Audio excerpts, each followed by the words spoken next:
My name is Julie Mitchell.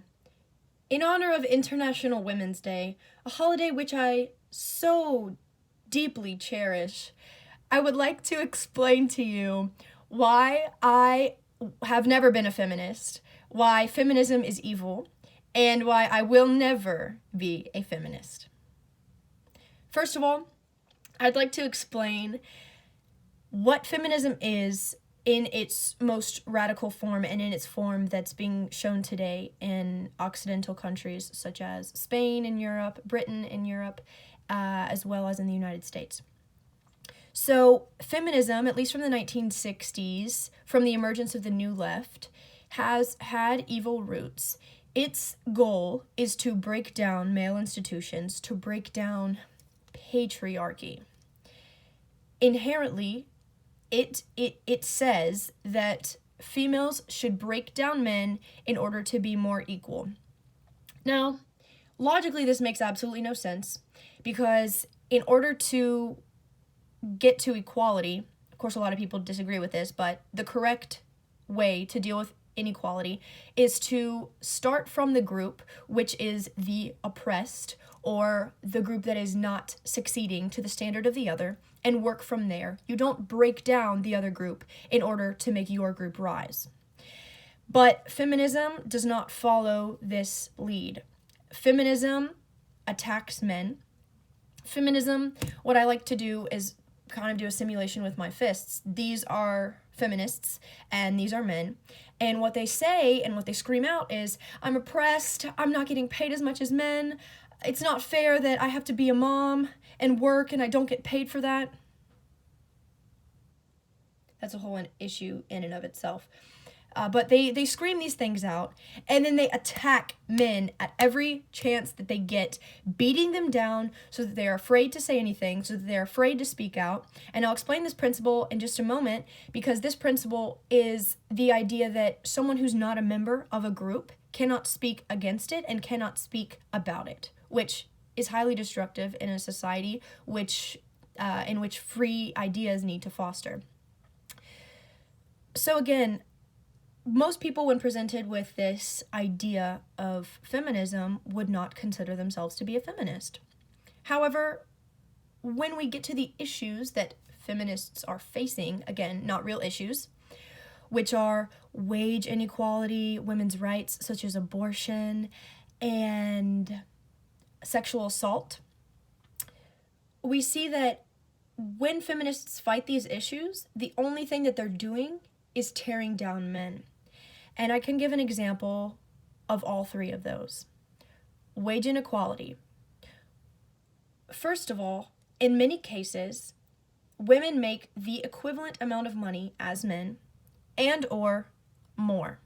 We just saw last week in an article that was written about Google, which was that a group of male software developers actually made less than their female counterparts. Wow! So weird in a society that oppresses women so much. Goodness me.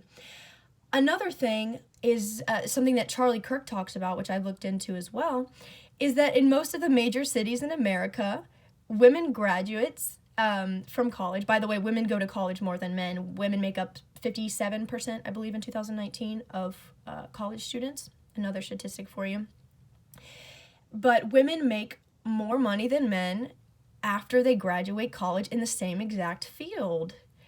Sometimes up to 20% more than their male counterparts. Does that sound like female oppression to you? It doesn't to me at all. Another thing is that in a study cited often by Jordan Peterson, men tend to be more stoic than women, and that can have a lot to do with the career in which they find themselves, and women tend to be more neurotic. So these qualities make men and women different in the workplace. And by the way, in that same study, it was found that men who were stoic and women who were less neurotic actually made the same amount of money with little to no discrepancy. So it has a lot to do with the individual, and it has a lot to do with the situation in which they find themselves. Talking about women's rights, a big topic on this is abortion.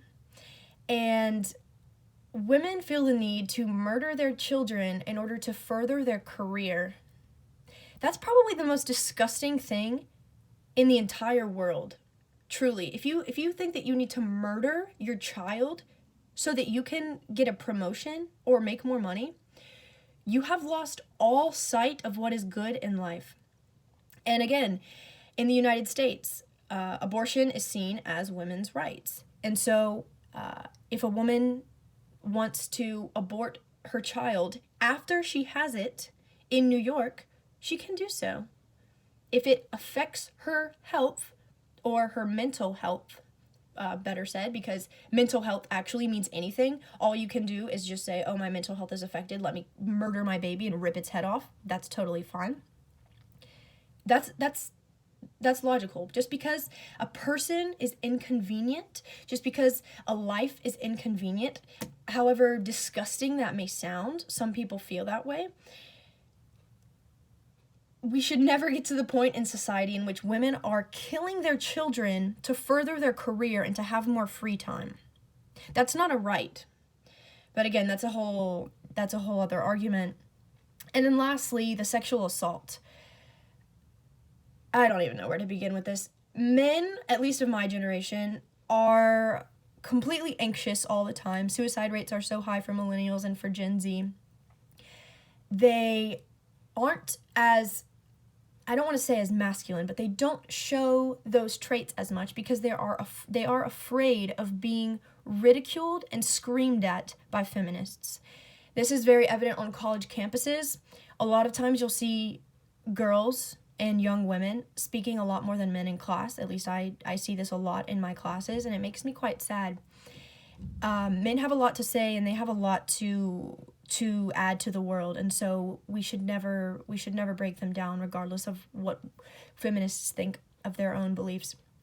And the idea of believing all victims and believing all women, that's not equality. I thought what feminists wanted was equality. But then again, you see what's really underneath the mask, the guise of feminism, which is to take down men and to become another group, to become the oppressor, essentially. There's a book, again, about the sexual assault. I did want to mention the Brett Kavanaugh case and Christine Blasey Ford, who completely invented allegations about this man who did nothing to her, an innocent man, an innocent person, and these are the evils of feminism. They tear down people's lives. There's another man who's a football player. I've seen this a lot around Twitter. I actually can't remember his name right now, but he was accused of sexual assault, and he was acquitted, but it doesn't matter because just the accusation ruined his reputation. Think about the amount of men out there that has happened to. And truly, I believe this now far more than actual sexual assault allegations because of feminism, because they have twisted it into this evil, manipulative tactic to smear men. And it's sad because I would like to believe sexual assault victims, but feminism has ruined that. And it makes it almost a laughing matter, and of course sexual assault is not that, but truly, if you cry wolf 1,000 times, when you cry wolf the 1,001st time, no one's gonna listen to you. There's a book called Their Angry Creed by Herbert Purdy, and he writes in some of his principles of feminism. He actually explains it as a cultural Marxist organization or group that really is seeking to tear down society, which it is. He writes as some of his principles that feminists believe that patriarchy of society must be eliminated by eliminating the nuclear family concept of child rearing. Exactly what I just explained with abortion. Exactly. I've also seen tweets from women who now understand, actually I'm referring to one woman, but you can probably find it in a lot of different places, that women after 35, 36, 37 that haven't had children because feminists have told them not to because of oppressive men, they're miserable. They're absolutely miserable. They look around and see all their friends that have families, and they're miserable because children can bring a lot to a woman's life, bring a lot of happiness, joy, and fulfillment. Another principle of feminism is that the sisterhood of solidarity of women to the exclusion of men, which denies equality, which is what I explained with this simulation and with the idea that in order for women to succeed, you need to tear down the entire establishment of men.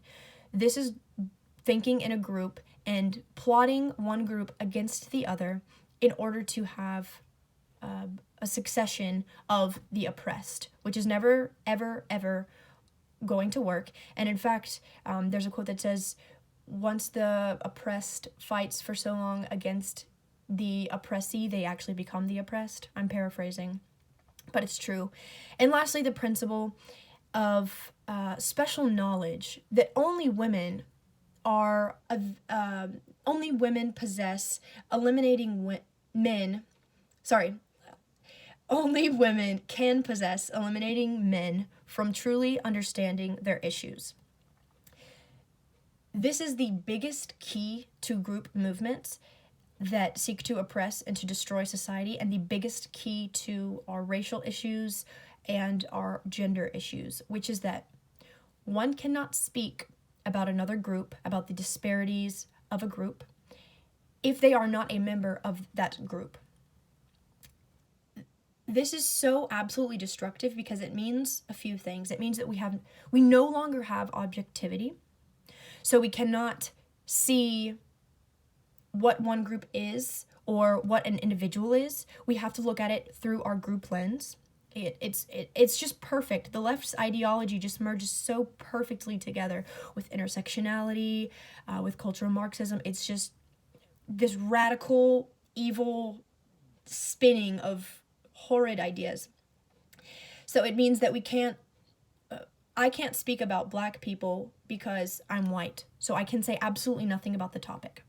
Men can't speak about anything that women go through, women's oppressions, because they're not a woman. So if they speak about women, they're, what is it called, mansplaining? Absolutely ridiculous, offensive, and it means that there's no objectivity. It means that we are obsessed with our subjective identity, and we are confined to our group identity and cannot be freed from that. Now, there are a few movements. One that comes to my mind right now is Blexit, that's happening right now in the United States with Candace Owens, who is a beast. And she says that you don't think along your racial lines, and then in this case it would be gender lines. You're not thinking along those lines. You're not thinking as a member of that group. You're thinking as an individual. And once we can agree that there's an objective truth and that we can do that, that's when things will get better. But if we just confine ourselves to this group identity, all that will ensue is chaos and a destruction of society. My last point that I wanted to talk about on International Women's Day, as a reason why I hate feminism. Actually, I don't hate it because I don't hate anything. I'm filled with love. I will never accept feminism. It's just evil in disguise. Is that I love men. I wish that people would talk more about the beauty and the wonders of men. I think that I will start to do this because there's a lack of it in our society. But I want to finish up very quickly and just say that all of my role models in my life, oh my goodness, I'm about to start tearing up. All of my role models in my life have been men, whether they have been, I had a wonderful professor that I just admired so much. I had a coach that was a football coach in high school that was my weight training coach that taught me so much about what it is to work hard and to be objective and to be kind and to center yourself in your family and your friends and to be determined and to set goals. Those things are so absolutely important. My dad, my brothers, any male friend that I've ever had in my life, or someone that's led me, they have helped me so much in my life, and they are to be celebrated, truly. Men are among the best in society, and our society will fail if we do not have strong men. Thank you very much, and stay strong out there.